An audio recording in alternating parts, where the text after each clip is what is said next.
జై శ్రీరామ్. ఓం నమో వెంకటేశాయ. మనం వెంకటేశ్వర స్వామి భక్తి కథల్లో ఇవాళ కథలో ఏమిటి అంటే ప్రధానమైనది, అత్యద్భుతమైనది, మునిజన పూజితుడు, సర్వాంతర్యామి, సకల ప్రాణులకు జనరక్షకుడు అయిన స్వామి సకల నవగ్రహ బాధల్ని పోగొట్టేవాడు.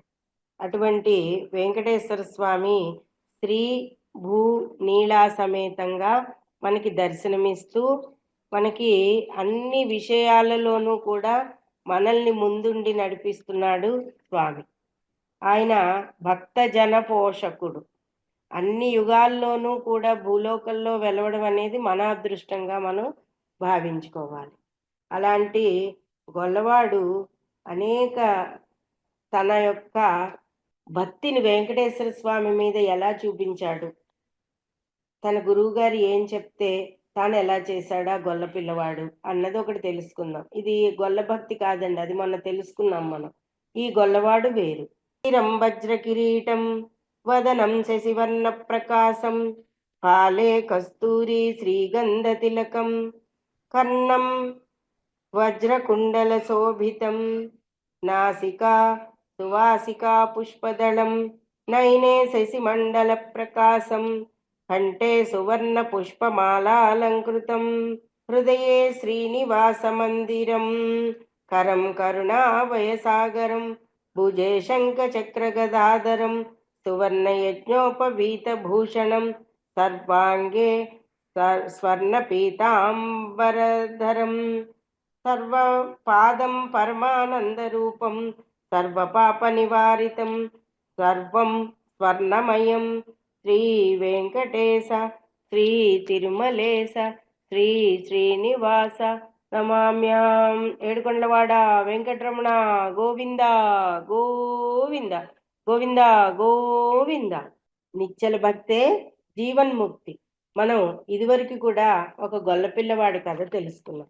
ఇది మన వెంకటేశ్వర భక్తి కథల్లో మూడవ కథ గొల్లపిల్లవాడిది. ఒక కథ నిశ్చల భక్తే జీవన్ముక్తి, రెండవది గొల్లవాడి పూర్తిగా వారు తలుపు తెరిచి స్వామి దర్శనం చేసుకున్న తరువాతనే మనందరం చేసుకునే విధిగా స్వామి ఆయనని అనుగ్రహించడం. ఇలా ఉంది కదా, ఇది మూడవది. ఈ కథ వింటే మనకి భక్తి మీద నమ్మకంతో ఉన్న భక్తికే భగవంతుడు ప్రాధాన్యత ఇస్తాడు. భక్తి ఉంటే సరిపోదు, నమ్మకం, గౌరవం, ప్రేమ మూడు కలపోసి స్వామికి సమర్పించాలి భక్తితో పాటుగా అన్నది మనకి ఇక్కడ అర్థమవుతుంది. నిత్యతా భక్తి జీవన్ముక్తి అని తెలియపరిచిన గొల్లపిల్లవాని భక్తిని చూడండి. గొల్లవాడు ఒక పల్లెలో అందరి ఇళ్ళకి వెళ్ళి పాలు పోసేవాడు. అతని వయస్సు 10 సంవత్సరాలు. అలా తన తల్లిదండ్రులు తనకిచ్చిన పాలను పద్ధతిగా అందరికీ పంచిపోసి వచ్చేవాడు. ప్రతినిత్యము 2 పల్లెటూర్ల మధ్య వంతెన దాటుతూ పాలు ఇచ్చేవాడు. ఒకసారి బోరున వాన, కుంభవృష్టి, 3 రోజులుగా ఎడతెరిపి లేకుండా కురిసిన వానలకి వంతెన కూడా కనిపించటం లేదు. దానితో చిన్నపిల్లవాడు పాలు పోస్తున్నాడు, పిల్లవాడు ఏమైపోతాడో అందుకని వాళ్ళు ఇవాళ పాలు ఎలాగోలా పట్టుకెళ్ళు, కానీ ఇంక రేపటి నుంచి వర్షాలు తగ్గి వంతెన సరిగ్గా కనిపించే వరకు కూడా పాలు తేనని వారందరికీ చెప్పి రమ్మని చెప్తారు. అలాగేనని పిల్లవాడు పాలను పట్టుకుని వెళ్తాడు. పాలు పోస్తూ, రేపటి నుంచి నేను రానండి, వంతెన కనిపించిన తర్వాతే వస్తాను. మా అమ్మగారు నాన్నగారు నన్ను మా ఇంట్లో కంగారు పడుతున్నారు, అందుచేత రేపటి నుంచి పాలు తీసుకురావడం కుదరదు. మొత్తం వర్షాలు వరద ప్రభావం తగ్గిన తర్వాతే, వంతెన పూర్తిగా బయటికి వచ్చిన తర్వాతే వస్తాను అని చెప్తాడు. అలా చెప్పగానే ఆచారి గారింట్లో వారు పిల్లలకి పాలు ఎలా అనుకుంటుండగా గొల్లపిల్లవానితో ఆచారి గారు, ఒరే గొల్ల, ఎప్పుడు నామాల స్వామి గురించి అడుగుతూ ఉంటావు కదా, నామాల స్వామిని తలుచుకుంటూ గోవింద నామస్మరణ చేస్తూరా, నీ ఒంటి మీద ఒక్క చుక్క వాన పడదు, నీ దారి ఆయనే ఇస్తాడు. అసలే పిల్లలతో ఉన్నాం, ఈ పిల్లవాళ్ళు పాల లేకపోతే ఏడ్చి గగ్గోలు పెడతారు. ఏమైపోయేనరా, ఇంట్లో ఓ ఆవు కూడా లేదాయే, నువ్వు నామాల స్వామిని తలుచుకో, మొత్తం నీకు దారి ఆయనే చూపిస్తాడు అని చతురోక్తిగా అన్నాడు. ఆ మాటతో గొల్లపిల్లవాడు ఒక్కసారిగా నామాల స్వామి ఎలా ఉంటాడు ఆచార్య గారు అని చెప్పి అడగగానే 3 నామాలతో ముచ్చటగా ఉంటాడు అని స్వామిని వర్ణించగానే అదంతా మనసు నిండా దృష్టిలో పెట్టుకుని, కన్నుల నిండా నామాల స్వామిని దృష్టిలో పెట్టుకుని, పాలు పోస్తానైతే రేపటి నుంచి వచ్చి నామాల స్వామిని తలుచుకుంటూ మీరేమీ కంగారు పడకండి, మా అమ్మగారు నాన్నగారికి నేను చెప్తానుగా అని చెప్పి వెంటనే గోవిందా గోవిందా అంటూ చిన్నపిల్లాడు పరిగెట్టుకుంటూ తన ఊరికి వెళ్తాడు. భక్తితో, ఆర్తితో గోవిందనామస్మరణ చేస్తూ ఉంటూ ఎక్కడ అతను ఉన్న చోట వాన లేదు, అడుగుకి బురదంటలేదు, బల్లకట్టు చక్కగా ఉంది. వెళ్ళేటప్పుడే ఆ నమ్మకాన్ని చూపించాడు. ఇంటికి వెళ్ళేటప్పటికి ఇదేమిట్రా ఇంత వర్షంలో వచ్చావు, కనీసం ఒక్క చుక్క వాన కూడా నీ ఒంటిమీ లేదు, తుడిచేసుకున్నావా ఏమిటి అని అడుగుతుంది తల్లి. లేదమ్మా, నేను నామాల స్వామిని నన్ను తలుచుకోమని ఆచార్య గారు చెప్పారు. అలా తలుచుకుంటూ ఆ స్వామి రూపాన్ని నా కళ్ళల్లో పెట్టుకుని వచ్చానమ్మా. నేను నిలబడిన చోట బురద లేదు, నేను నడుస్తున్న చోట వాన లేదు, చూసావా స్వామి మహిమ, మనం కూడా వెళ్దాము అని చెప్తాడు. ఎక్కడికి రా అంటే నామాల స్వామి ఎక్కడుంటాడో ఆ చోటు ఆచార్య గారికి తెలుసు, అది తెలుసుకుని మనం కూడా వెళ్దాము అని చెప్తాడు. వెంటనే ఏదో మాట్లాడుతున్నాడు పిచ్చివాడు, పాలు పోసి వచ్చి తడిసిపోయేటప్పటికి వీడికి ఏదో అయ్యి ఉంటుంది అనుకుంటూ తల్లి నాయనమ్మ లోపలికి వెళ్ళిపోతారు. సరే రా రా, తొందరగా పడిసం పడుతుంది నీకు అని చెప్పి లోపలికి తీసుకువెళ్తారు.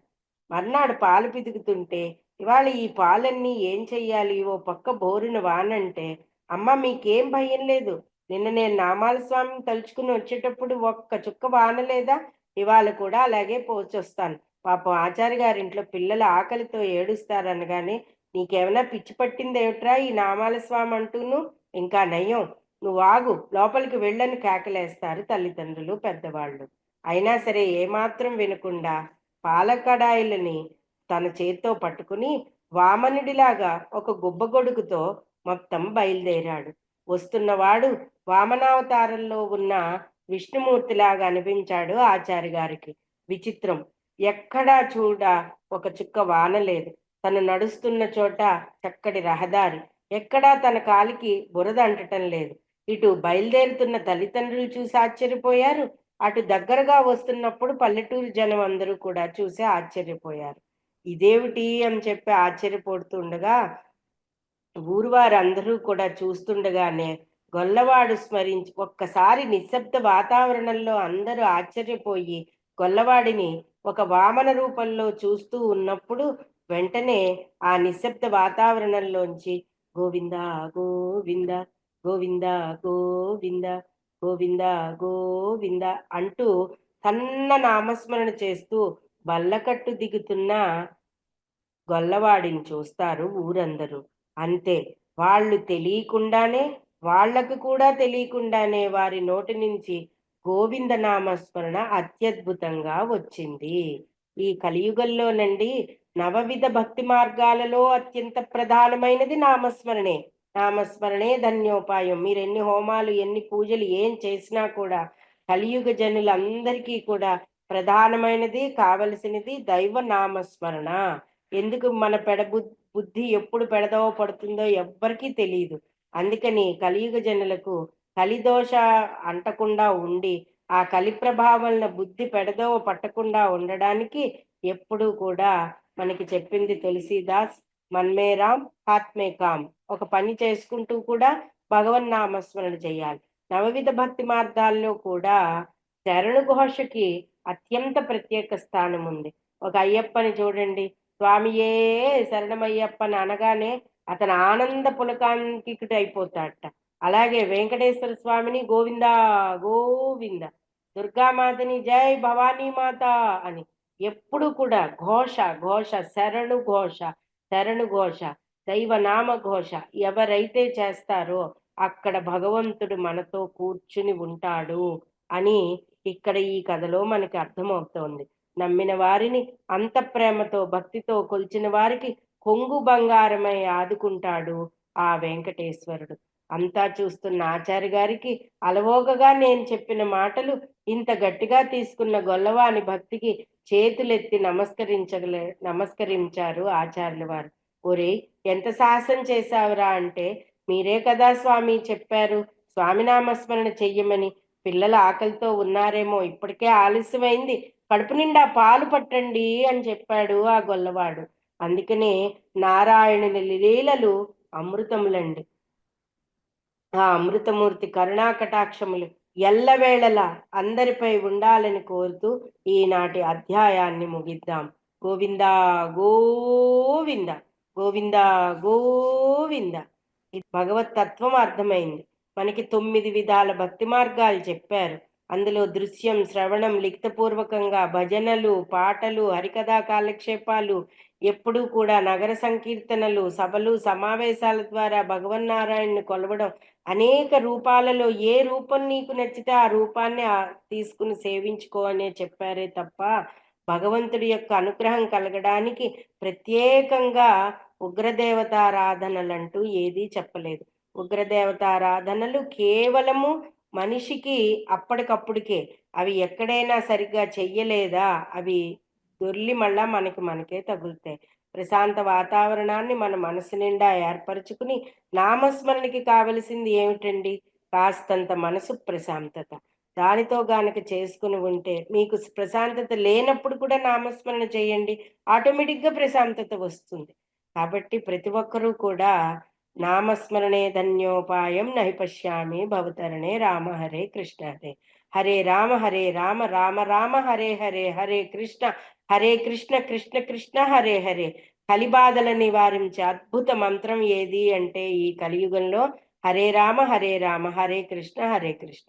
అందుకనే అందరూ కూడా మనం ఓం నమో వెంకటేశాయ అనే నామంతో చక్కగా ప్రతినిత్యం గడుపుతాము. ఉదయాన్నే లేచేటప్పుడు ఓం నమో వెంకటేశాయ మంగళం, రాత్రి పడుకునోబోయేటప్పుడు ఓం నమో వెంకటేశాయ మంగళం. ఎప్పుడు కూడా ఎల్లవేళలా సకల జనులకు ఆర్తిని అన్నార్తిని తీర్చే దయాసముద్రుడు అయినటువంటి శ్రీ వెంకటేశ్వరుడు సదా మిమ్మల్ని రక్షించుగాక. నా ఎల్లవేళలా నా భారతదేశము సురక్షితంగా ఉండుగాక. స్వస్తి.